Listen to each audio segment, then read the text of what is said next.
Hello everyone, welcome back to our channel. Hope you have a wonderful day. Whoops. And in today's video, we're going to talk about, I guess, one of our property deal that we've been working on for 2 something plus years. More than that. 3 years, something like that. Yeah, about 3 to 4 years. So it is a rent to buy property. So we'll give you guys the numbers and the scenarios and where we at today. Correct. Before that, in this channel, normally we talk about our fire journey. Yeah. So we couple with 2 young kids live in Sydney, trying to achieve fire by doing budgeting, saving, investing, side hustle. If you like this kind of topic, don't forget to subscribe and like. Today. So, and a few years ago, I went through to the, I guess, tinkering and fiddling around with property investing. And after doing a few of my own transactions, realizing that vendor finance is the vehicle that I like to use as a investment vehicle. We went and replicate from one property to another. Yeah. Then after that, there was actually, I tried to double around with a lease option or rent to buy option. Yeah. And that was 2.5 years ago. 2 years? 3 years already. Yeah. So, so the background of it, one of our friends, they were trying to sell this property and then they couldn't sell it because very interesting, most of the seller, they have a much higher price compared to market price. I don't understand why. Emotional attached? Maybe. So as a seller point of view, they bought this property brand new off the plan, built, and it cost them quite substantial amount of money, hence why the emotional attachment. Yeah. And they went through like a few builders because one was it? I don't know. And then by the time it's finished, they're also negatively gearing. It cost them every week. Yeah, the rent wasn't good. The rent wasn't covering the interest. Expenses. Yes. Then I told them, listen, you can do it positively gearing, where actually the property actually pay off more than what you actually owed plus expenses. So we did I guess in a sense, a release option. Yeah. And from them to us, and we then on-sell the lease option to someone else. So first was lease option. So a lease option or rent to buy in a sense. So I have the option to purchase the property. So for example, I'm the seller. Yep. And then we sign a contract. It's called option to agreement. buy. Yeah, Yep. Option agreement. So he's the current tenant, but he's going to look after the maintenance. You're going to pay everything, all the bill, including all of that involved for the property.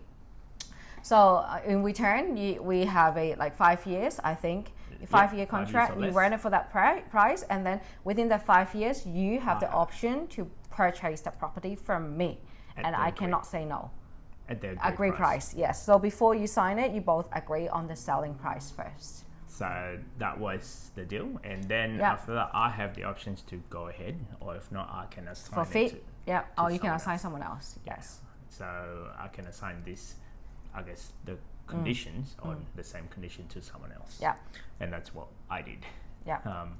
And fast forward now, in December of 2022. Almost 4 years, I think. Yeah. So we've been doing this whole entire deal, the whole entire renting concept for about 4 years, where my current tenant in there is actually paying a lot more than what I'm paying to the current owner, if that makes sense.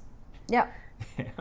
So because we're doing this particular transaction, somehow we are able to accumulate roughly a positive cash flow of about $200 or so. Yep. Yeah. Yeah. Every week in the past 4 years. Okay. The beauty thing, we get $200 per week, and we didn't put any money down.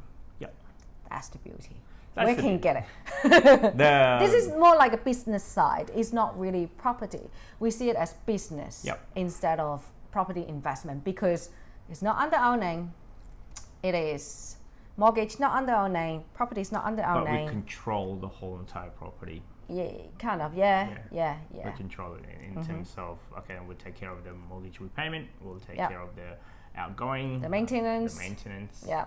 and any improvement if we want to, because we agree on a price at that time, but if within the 5 years the property's value appreciate, then we'll make the money. That's it. And this is where we're at. Correct. So what happened now? What happened now is the current tenant decided to refinance in a sense. So having them to do that, a good thing and a bad thing. The good thing is like, great, we get, I guess in the deal, you have a few different options where you have a cash up front, cash flow in the middle, and then cash in the back end. So we did the cash in the middle and cash in the back end in this particular deal after doing all the numbers.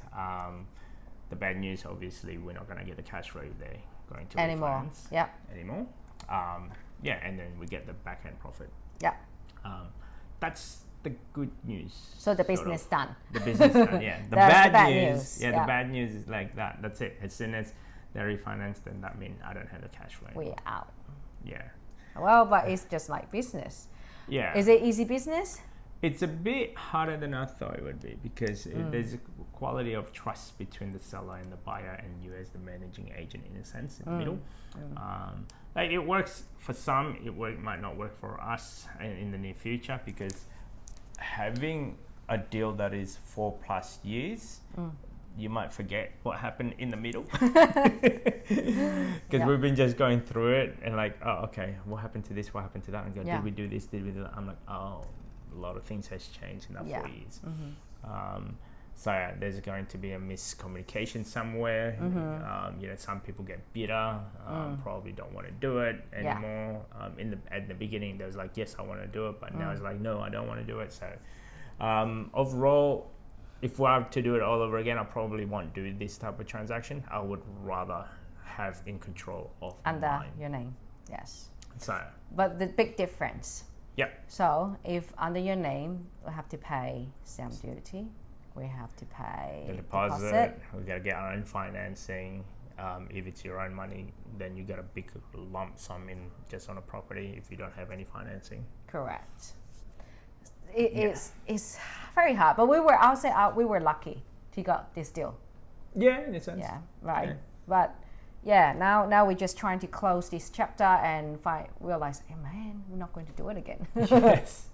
It's a good deal, but it's hard. It's hard. And then, usually a property transaction can go through within about, say, 40, 50 days or something. And then this one has been taking us 4 or 5 months. Oh, December. Yeah, December to now. Now it's March already. There you go. So yeah, because it involves too many people. They're making it so complicated. Yeah, it's not. Well, I think it's just the buyer making it complicated and putting this on top. Yeah, and seller also making it complicated too. Solicitors making it complicated. Oh yes, some of the solicitors don't understand too, I think. So and I'm like going back and forth for so many times. Yeah. So it was in December when the buyer decided to go, let's activate, let's refinance. Yep. And then till now, we still haven't got it yet. You're still throwing the ball around. Yes. Oh, so who got everything now? Don't know. But yeah, like the good thing about lease option or rent to buy in a sense is, yes, you can actually make it work. But I'll say if in an ideal world, yes, it's good without human emotions and greed. Yeah, if both parties have no emotional and greed, but some buyers or some sellers, they change their mind. For us, we sign the contract, we agree on the price, that's it. I don't care if it appreciates double, twofolds, or whatever in 10 years' time. Sign it at that time. That's because we understand it and we know what we sign up for in a sense. Yeah. But some people, it's like, yes. 3 years ago, because maybe they're emotionally attached back then. They were very eager to sell. Yeah. They couldn't hold the property anymore. They had to sell. And then now it's like, oh, so that means they're going to lose out on their cash flow as well. Yeah. So I think. I know people change mind. Yeah. So overall, going through our process, we talked about it yesterday. We're going to lose out this cash flow. Yep. We're also going to lose out on our Queensland property cash flow. So overall, we will be losing 2 property income. So that's over $500 a week that we'll be losing. in let's say by December, let's say worst case scenario, by December of this year. So we're thinking, how can we replace that income? That's another side hustle. That's another side hustle. That we're thinking, okay? We're thinking in the process, in progress. Please give us some hint. What we can do, $600 a week. Well, of course, we'll have the back-end money from the lease option, and also we'll have the big lump sum from our Queensland property. But we're just enjoying having cash flow going in each week. When I put it in spreadsheet, wow, we have that money. Wow, we saved that much money. Like, it is that wow moment we like. Yeah, and there's a lot of different scenario that I got so far. Like, I would probably want to do another lease option, but that means we're gonna be the 100% of the vendor. That probably another opportunity. So there's a few different, I guess, stuff that I got in my head. Yeah.